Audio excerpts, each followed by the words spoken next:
JEE mains 2024 session 1। तो एक महीने की और तैयारी रह गई है और अभी तक आपने जो तैयारी किया हुआ होगा उसी को अब एक महीने हमको पूरा रिवाइज करना है और उस पर काफ़ी मेहनत करनी है। तो सबसे पहले हम लोग ये देख लेते हैं कि इम्पोर्टेंट डेट क्या है, क्योंकि हम आज मेन देखने वाले हैं कुछ इम्पोर्टेंट टिप्स जो हमें एग्ज़ाम के एक महीने पहले से पता होना चाहिए, क्योंकि अपनी प्रिपरेशन हम बिल्कुल उसी तरीके से करेंगे। तो फटाफट एक बार इस पर आप निगाह डाल दो अपना। एग्ज़ाम डेट क्या है सबको पता ही होगा, लगभग नहीं पता है तो 24 से स्टार्ट हो रहा है और 24 से लेकर के 1 तारीख के बीच में पूरे एक हफ्ते का पेपर चलेगा। इसमें किसी का भी पेपर कभी हो सकता है। पेपर 2 शिफ्ट में होनी है, शिफ्ट 1 और शिफ्ट 2। जो शिफ्ट 1 होगा आपका वो 9 बजे स्टार्ट होगा और 12 तक चलेगा, और जो शिफ्ट 2 होगी वो 3 से 6 तक की चलेगी। एक बात और ध्यान रखना है, कुछ लोग के मन में डाउट होगा कि क्या एग्ज़ाम ऑफलाइन हो सकता है क्या। तो भाई देखो, कोई ऑफलाइन एग्ज़ाम नहीं होने वाला है, सब कुछ ऑनलाइन है, कंप्यूटर बेस्ड एग्ज़ाम है ये। तो अगर मान लो कोई ऐसा हो जिसे कंप्यूटर वगैरह का आदत नहीं है या मतलब बहुत ज़्यादा वो फैमिलियर नहीं है, तो थोड़ा प्रैक्टिस शुरू कर दो यार, क्योंकि फिर वहाँ आपको ना वो माउस चलाना पड़ेगा। और अगर आपको माउस चलाने में या आपको फिलिंग करने में कोई दिक्कत आ रही है या आप डिमोटिवेटेड फील कर रहे हो कंप्यूटर को लेकर के, तो एग्ज़ाम में आपका जो ये प्रेशर होगा ना दिक्कत कर देगा। तो अभी से किसी का लैपटॉप हो अगल बगल आपके घर में है तो ठीक है, नहीं तो कोई भाई हो कोई दोस्त हो उनसे थोड़ा मांग के हेल्प ले करके आप ये ऑनलाइन वाला प्रैक्टिस कुछ कुछ करते रहो। और मुझे पता है कि आप में से बहुत सारे लोग ऑनलाइन मॉक टेस्ट वगैरह दे रहे होंगे, लेकिन अगर नहीं दे रहे हैं मॉक टेस्ट तो भाई देना शुरू कर दो। कम से कम एग्ज़ाम से पहले 5-7 मॉक टेस्ट तो दे ही लेना है। ये पहली जिम्मेदारी है आपकी कि इतने बड़े एग्ज़ाम को तैयारी आप कर रहे हो, इतने बड़े एग्ज़ाम को बैठोगे इसमें, और आप जिस लड़ाई को लड़ने जा रहे हो उसका प्रैक्टिस भी नहीं करा है, तो केवल सिलेबस पढ़ लेना सब कुछ नहीं होता है। आपको मॉक टेस्ट देना पड़ेगा। मॉक टेस्ट देने का मतलब ये नहीं है कि आपको ये पता करना है कि आप कितना अचीव कर पा रहे हो, क्योंकि आपका जो मॉक टेस्ट है वो रियल पेपर की तरह बिल्कुल नहीं होता, बट सिमिलर होता है।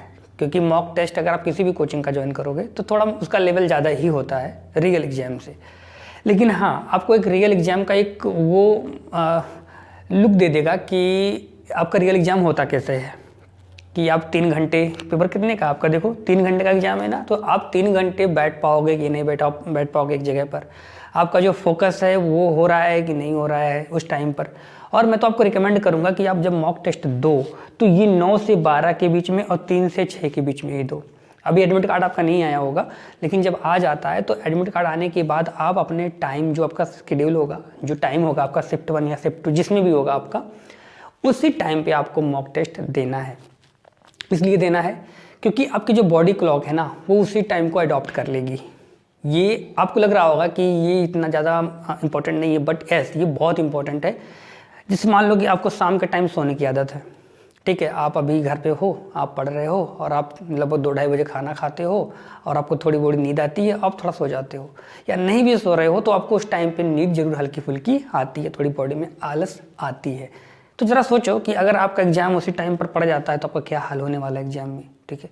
तो इसलिए अभी से इस चीज़ को सुधारना शुरू कर दो। 1 महीने का वक्त है, 3 से लेकर के 6 और 9 से लेकर के 12 खूब पढ़ना है। इस टाइम पर कोई मॉक टेस्ट देना है, कुछ भी करना है, बट सोना पक्का नहीं है और ना ही कोई मज़े करना है, ना कोई एंटरटेनमेंट करना है। इस टाइम पर तो बिल्कुल भी नहीं करना है, जिससे कि उस टाइम पीरियड में आपकी बॉडी को पढ़ने की आदत हो, सोचने की आदत हो, ठीक है। तो 1 महीने का पूरा आप इसको अभ्यास करोगे, प्रैक्टिस करोगे। एक बात और, एग्जाम में कुल लगभग 10 लाख लोग बच्चे, लगभग 10 लाख बच्चे बैठ रहे होंगे। तो अब 10 लाख बच्चों में क्या है कि इसमें बोर्ड वाले भी होंगे, ड्रॉप आउट भी होंगे, तो लेकिन जो कंपटीशन है, रियल कंपटीशन इन 10 लाख के बीच में नहीं है, तो डरना नहीं है। सबसे पहली बात यह है कि इतना बड़ा एग्जाम है, इतने सारे बच्चे पेपर दे रहे होंगे, तो जिनकी प्रिपरेशन वाकई में सही है, जो 1 साल 1.5 साल समय दे करके जेईई मेंस की तैयारी किए होंगे या 2 साल, मैं ये नहीं कहूँगा कि आपने 6 महीने में तैयारी की है तो आप बहुत बड़ा कर जाएंगे, बट हाँ अगर आपकी तैयारी लंबी है थोड़ी और आपने मन से पढ़ा है तो ऑब्वियसली आप अच्छा करने वाले हैं। और रियल कंपटीशन 1 लाख या 1 लाख से कम बच्चों में ही होने वाला है। तो बाकी के जो 9 लाख हैं वो बस मज़े लेने जा रहे हैं एग्जाम में। अगर आप उनमें से हैं तो कोई बात नहीं, लेकिन अगर आप उनमें से नहीं हैं तो टाइम का ध्यान रखें, डेट तो आपको पता ही होगी, हर एक दिन आपके लिए इम्पोर्टेंट है। इस समय थोड़ी पार्टी वार्टी कम रखिए और बहुत हार्ड वर्क करिए। मैं तो आपको रिकमेंड करूँगा कि लास्ट मंथ है भाई, जी जान लगा दो, क्योंकि आराम जैसी कोई चीज़ होती नहीं है कि 8 घंटे पढ़ेंगे, 7 घंटे पढ़ेंगे, 10 घंटे पढ़ेंगे। नहीं भाई, जितना पढ़ सकते हो 24 घंटे में जितना पढ़ सकते हो, 12 घंटे, 15 घंटे, 16 घंटे, जितना मैक्सिमम कर सकते हो, खाने पीने और सोने के अलावा और कोई काम नहीं करना है सिवाय पढ़ने के। ठीक है, ये लास्ट महीना है। लास्ट महीने का मतलब ये होता है आहार या तो पार। ठीक है, तो वो माझी एक जो फिल्म आई थी उसमें एक है ना, क्या कहता है, जब तक तोड़ेंगे नहीं तब तक छोड़ेंगे नहीं। कुछ ये वाला सिस्टम बना के चलना है। तो अगर इस तरह से अगर आप तैयारी कर पा रहे हैं तो ऑब्वियसली आप एग्जाम में अच्छा करने वाले हैं। ठीक है, एक चीज़ और भाई, ये लास्ट महीने में कुछ बच्चे वाकई में तैयारी करते करते इतना ज़्यादा उसमें घुल जाते हैं कि वो अपने सेहत को भूल जाते हैं। तो मैं एक बात तो कहूँगा, ये बहुत बार ऐसा होता है कि आपने खूब मेहनत की, खूब पढ़ा, सारी जोर लगा दी, सारी एनर्जी लगा दी, और लास्ट टाइम में क्या हुआ, एग्ज़ाम से पहले आप बीमार पड़ गए, आपको वीकनेस फील हो रही है, चक्कर आ रहे हैं एग्ज़ाम में। तो थोड़ा सा खाने पीने का और सोने का ध्यान रखें। एक का स्केड्यूल हो आपकी लाइफ का, आपके पूरे दिन का एक टाइम टेबल होना चाहिए कि इतने बजे से इतने बजे तक पढ़ना है, फिर हमें खाना है, फिर सोना है। थोड़ा खाने पीने का भी ध्यान रखें, बहुत ज़्यादा पार्टी सार्टी ना करें। ये वो आप लोग बहुत लोग को सुनते भी होंगे कि भाई मैं तो जैसे दोस्तों बात होती है, यार मैं तो खूब मतलब मैं खाता भी और पार्टी में मतलब पार्टी भी करता और मैं एग्ज़ाम देता, देखो मेरा रिजल्ट भी अच्छा आ गया है। तो बाय द वे आ जाता होगा, शायद आ जाता होगा ऐसे लोगों का, बट मुझे लगता है कि ये फेक है पूरी तरीके से, बस फेक कॉन्फिडेंस है। रिजल्ट उन्हीं का आता है जो थोड़ी सेक्रीफाइस तो करते ही हैं, डिसिप्लिन में रहते हैं।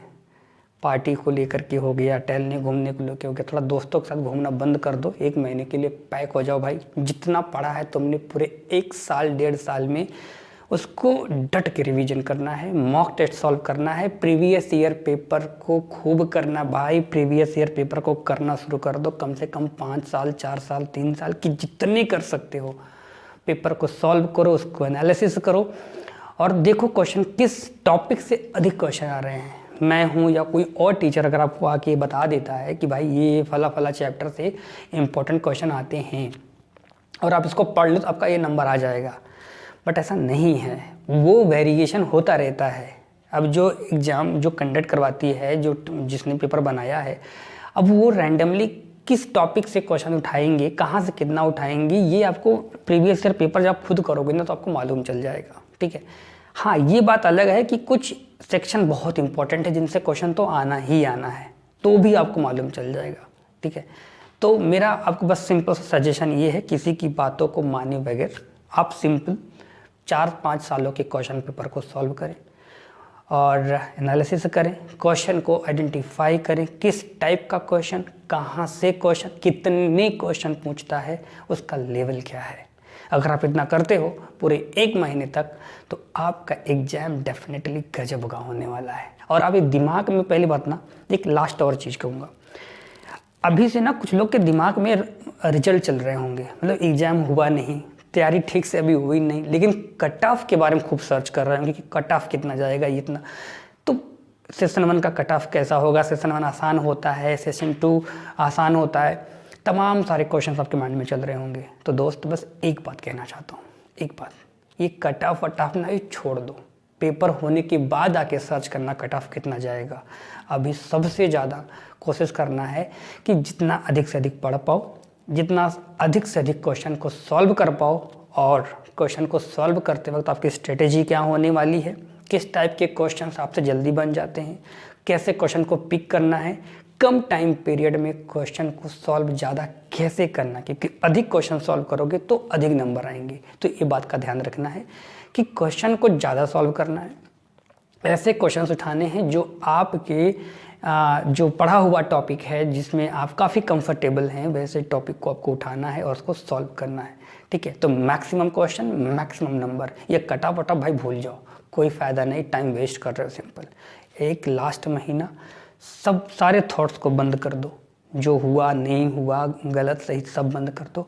1 महीना बस सिंपल और सिंपल इसको देखो, अपने एग्ज़ाम को देखो और इस 24 से 1 के बीच में जंग लड़ने के लिए तैयार हो जाओ, ठीक है।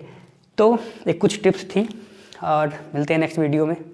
अगर फिर भी कोई आपके डाउट हो, कुछ पूछना चाहते हो तो प्लीज़ कमेंट करते रहें, कम से कम मुझे मालूम तो चलेगा कि आप क्या जानना चाहते हैं या क्या पूछना चाहते हैं।